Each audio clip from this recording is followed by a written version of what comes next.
right now. Pittsburgh's best sports show is about to begin. Call us or tweet us. We've got things to talk about on the Ireland Contracting Nightly Sports Call. Hello and welcome into the Ireland Contracting Nightly Sports Call. I'm your host tonight, Cassidy Wood. The Steelers are back in Pittsburgh after collecting a dub in Dublin, and we'll get to that. But a big announcement today out of the Pirates organization. They have decided to extend Donnie Kelly. So DK will be here for the foreseeable future. This comes one day after the Pirates played their final series of the season. And hey, Donnie Kelly took over the program on May 9th after the firing of Derek Shelton.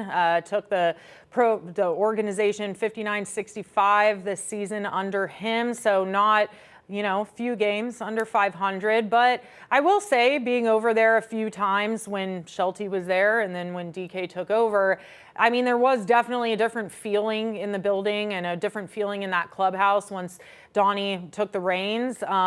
But, another side note out of that too, Travis Williams saying that Ben Cherington is here to stay. So I'm joined alongside Andrew Fillipponi, and I know, Pony, you probably have a lot to say about this, but just first and foremost, what are your thoughts about them extending Donnie Kelly?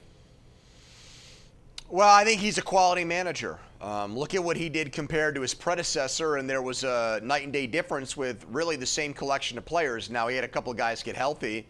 As it turned out, Spencer Horwitz, believe it or not, ended up being the Pirates' best hitter this year. And Derek Shelton didn't have him, but I thought he had a much better feel for the bullpen. Obviously, he did some things early in his campaign to try to inspire his guys and get them going with the way he stood up for them and got himself thrown out of games. Mm-hmm. I thought he was a good disciplinarian with O'Neal Cruz, even though it didn't translate into better production from Cruz in the last 2 months. He at least tried to push his buttons that way. So I don't think Donnie Kelly's the problem. I think, there's 30 men that manage baseball teams in the big leagues, and I think he's qualified and more than up to the task to do that job. Yeah, well, Travis Williams, after the opening press conference today, did say that they plan to keep Ben Cherington. He said, and I quote, "The goal is to win a playoff game or go to the playoffs next year as soon as 2027. And he thinks that if they were to fire Ben Cherington, that would set them back even further. He thinks they're right there on the cusp. I mean, Pony, what are your thoughts with that? No, I totally disagree with it. I mean, to me, they're right on the cusp. They finished in dead last. They had the worst offense in all of Major League Baseball. Nobody was close to as bad as them. The Rockies were one of the worst teams in baseball history, and they scored a lot more runs than this Pirates team. They had one above-average hitter. I just mentioned him, Horwitz. Everybody else was average or worse or much, much worse. You had young hitters who didn't develop and get better this year. O'Neal Cruz took a gigantic step back. Brian Reynolds got much worse. Brian Hayes was so bad you dumped his contract on the Reds, and now he's in the playoffs, by the way. Nick Gonzalez is an okay hitter. Henry Davis hit below 200. I mean, I could keep going. They've got Connor Griffin coming up through the system. I don't trust Ben Cherington. Now, credit to him for drafting him, but I don't trust him to get the job done in terms of picking the right time to call up Connor Griffin and then putting him in the best situation to succeed once he becomes a major league hitter. So unless the only way they solve this is, and I still am not going to trust Cherington, but if we found out they were going to really go after it in free agency, all right, well, at least they're going to try to build the team through other means, unlike any other year in Pirates history. But short of that, if the idea is Ben Cherington's going to have to build the Pirates on a low payroll, I don't trust him to cobble together the necessary hitters to make the Pirates a contender next year. Yeah, and their argument, too, as well, we have a lot of prospects that are developing in this farm system. They did call up quite a few guys since that trade deadline. I mean, is there anybody that came? I mean, Bubba Chandler, his 3 outings, he looks solid, but he obviously not a hitter. So, I mean, is there anybody that excites you that they brought up in the final stretch of the season? As far as hitters, big picture, not really. Yeah. We didn't see Tamar Johnson. He got a little bit better late in the season in the minor leagues, still not really anywhere close to the majors. I guess Flores to some extent. He did not look overmatched as a major league hitter. But the issue there is, okay, so he's going to get a shot next year. What's that mean for Henry Davis? Is Henry Davis now resigned to being Paul Skeen's personal catcher? That's all that guy is, evidently. And anybody, I think, could really catch Paul Skeens with how good he is. So, yeah, I mean, they've got to make up a huge gap in order to be a playoff team. The Guardians were 28th in runs scored this year, but they also had one of the best months ever to close out the season. So barring some kind of miracle like that, the Pirates have to become a considerably better hitting team in order to fulfill that promise that Travis Williams made to fans today, which is we're going to be right there in the playoff hunt next season. Yeah. All right, guys, tap your phone, scan the QR code. Penn West University question of the night. Should the Pirates have committed to Ben Cherington in 2026? Let your voice be heard there. We're going to head to our first break. Give us a call, though, 412-575-2600. We'll be right back after this.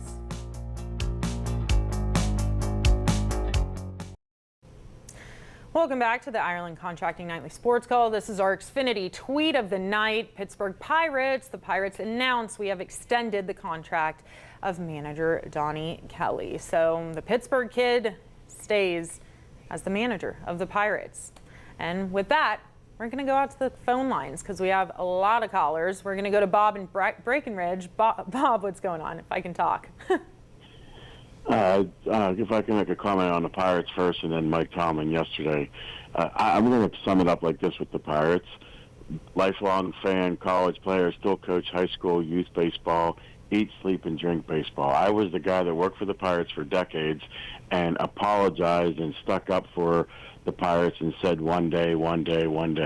This Bob Nelling literally watched the Pirates get pieced together with Clint Hurdle pulling connections and getting the A.J. Burnett's and the Russell Martins. He finally had a little bit of success. He blew that team up. And people kept telling me, when you realize that it doesn't matter who the manager is, who the number one pick is, anything that's going on, they will never win under Nutting because he does not want to invest. He has zero baseball competence, and the only thing he's worried about money. When I first heard that, I thought it was just irate Pirate fans. He's got, 25 years on the job? Stop believing in the Pirates. It's never going to change under Bob Nutting. Yeah. Oh, I thought he had something to say about Tomlin after that. But, yeah, I mean, not much to add to that. I think a lot of fans also echo that frustration. It's been a long time that this has been happening. So, hopefully it's a better year this year, but we'll see. All right, Anthony in Verona. Anthony, what's going on? Hey, Pittsburgh still won some games, but I'm not a Pittsburgh Steelers fan. I'm an Atlanta Braves fan. Oh, dang. Well, did you want to talk about the Steelers? All right, no. All right, John in Homewood. John, what's going on? I think Pat Farmer should have a bigger role in the offense this year. Oh, that was so cute. You know what? I agree, man. I do think Pat Freiermuth needs a bigger role in the offense. I was pretty shocked, Pony, in this last game to see his snap count. I believe it was only like 12 or 13, maybe one above Jonnu Smith. They're using him a lot more to block. He's not getting many touches right now. And unfortunately, on that missed field goal by Chris Boswell, I think, unfortunately, Muth missed block. He went over to the sideline and looked at the tablet, was visibly frustrated about that. So I'm not really sure why he's not getting the touches right now, especially after they just signed such a 4-year extension for him. But, I thought he would be in the mix more in this offense, especially because we've heard time and time again Arthur Smith loves his tight ends. Well, he did in this game. He just didn't like Pat. He liked Darnell Washington, and even Connor Hayward ended up playing more snaps than Freiermuth. And really, they used Spencer Anderson as a sixth offensive lineman, as an eligible offensive tackle, like an extra tight end. And I really did not think about this as far as ways that the Steelers could beat the Vikings and throw Brian Flores off his game. But they gave him a look offensively that he really hadn't seen from the Steelers. Those big offensive linemen, having all those guys committed to block with Washington and Anderson.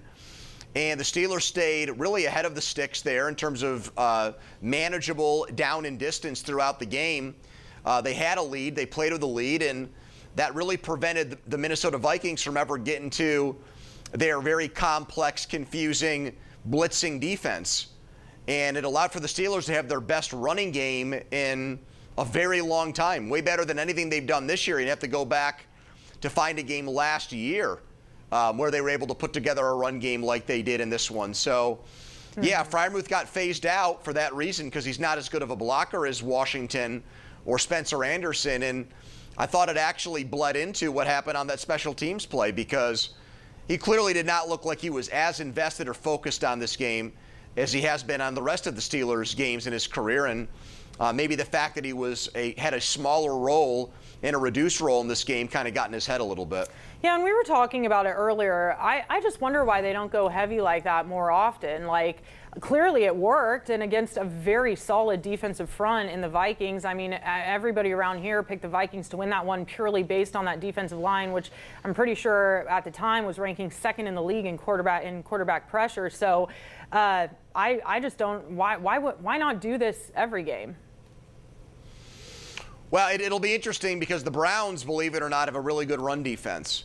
So the question becomes there, are they going to do the same thing now that it's out on tape and load up again to block, or do they zag again and maybe open up with more of a passing offense and spread the Browns out?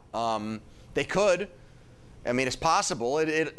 I like that the Steelers at least showed a wrinkle here. That is something that, number one, works so they can go back to it, but also forces teams that they're going to play against here to prepare and put time and energy into the chance that the Steelers go back to that offense again this season, including that game against Cleveland in 2 weeks. Yeah, it's just, I feel like all preseason and stuff, we've heard how, this offensive line isn't the biggest. And if you have an O-line like that, a makeup of that, why would you not go heavy and put an extra guy out there?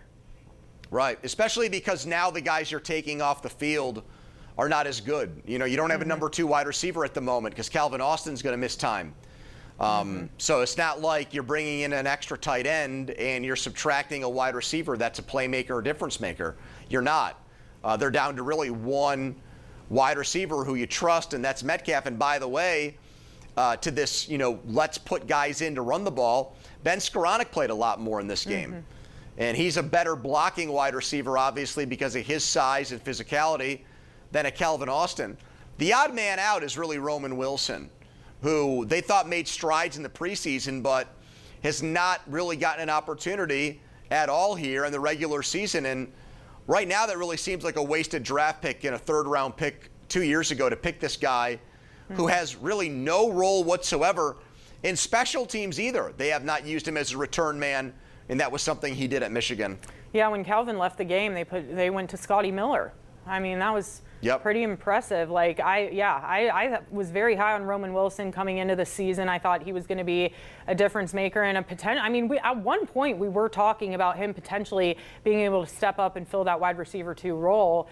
And that just seems so far out of sight. Now, Calvin Austin, we mentioned he left the game with injury. Also, Jalen Ramsey now apparently suffered a hamstring injury. So really, Pony, this bye week couldn't come at a better time. I know we say that no matter where the bye week falls, once week 12 comes, we're probably going to wish we had it then. But, man, it just seems like a lot of these guys are getting injured early.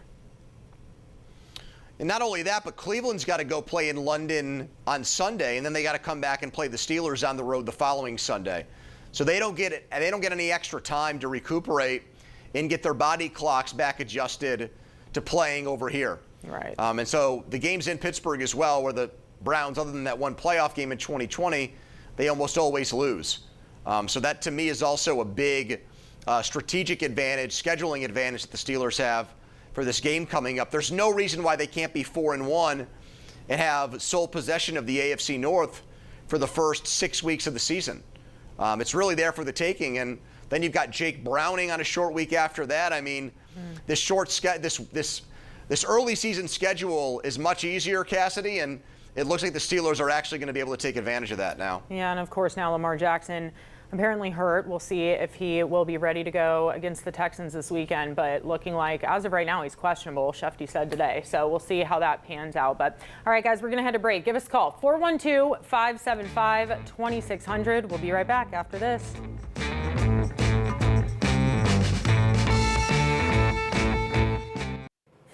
Welcome back to the Nightly Sports Call. I'm your host, Cassidy Wood, joined alongside Andrew Fillipponi. We're going to try to squeeze in one more caller here. We have Kirk in Manor. Kirk, what's going on? Hey, how are you guys tonight? Good. Yeah, how's it going? I wanted to pick your guys' brain. Don't you think we've seen enough of Mike Tomlin's coaching blunders? For example, the timeout on the onside kick, that it becomes annoying. Thank you, guys. Yeah, I mean, the biggest one, obviously, I think that shocked everybody was when he decided to punt on 4th and 1 with 1 minute left in the game. And look, I get that Mike Tomlin trusts his defense more than his offense 9 times out of 10. But when you have an offense that's cooking the way they were, you ride the hot hand. That just confused me so much why you would want to give the ball back to Carson Wentz with that offense with 1 minute to go, just down 1 score. Yeah, in the moment, I was going crazy on my couch, even though it was still kind of not early in the morning anymore, but I had been up since an early time. It worked, though. You know, that's one of those things where I thought that he made a horrible decision, but it ended up being the right one because they stepped up. They got an intentional grounding penalty.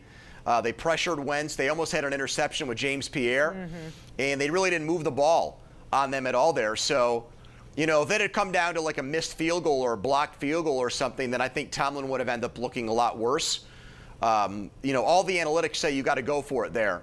But he didn't, and he ended up being right. I think he was also spooked by the fact, Cassidy, that on 3rd down, they had 3rd and 1 and they couldn't get it.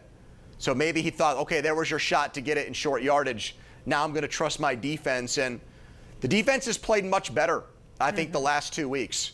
Especially this week, what they were able to do. Minnesota's run game really never got going. And even though Jefferson had a big game and Addison had a lot of yards, Hawkinson, the tight end, was quiet, and they forced Carson Wentz to make a couple of big mistakes. Yeah, I think so, too. I mean, they debuted the tush push for the first time, you know, ever. The Steelers did it. Aaron Rodgers standing there pointing. If it works, why not try it again? I don't know. Yeah, they should have gone back to Darnell Washington doing that. I agree. I like that play. I want to see more of that play moving forward. Yeah, it's a fun play. Never ban the tush push. It's a great football play. Just learn how to stop it, right? All right, Pony, thank you so much for joining me tonight. Guys, thanks for tuning in. There's your results. Should the Pirates have committed to him to DK? No. Have a good night. I'll see you guys next time. Same place, same time.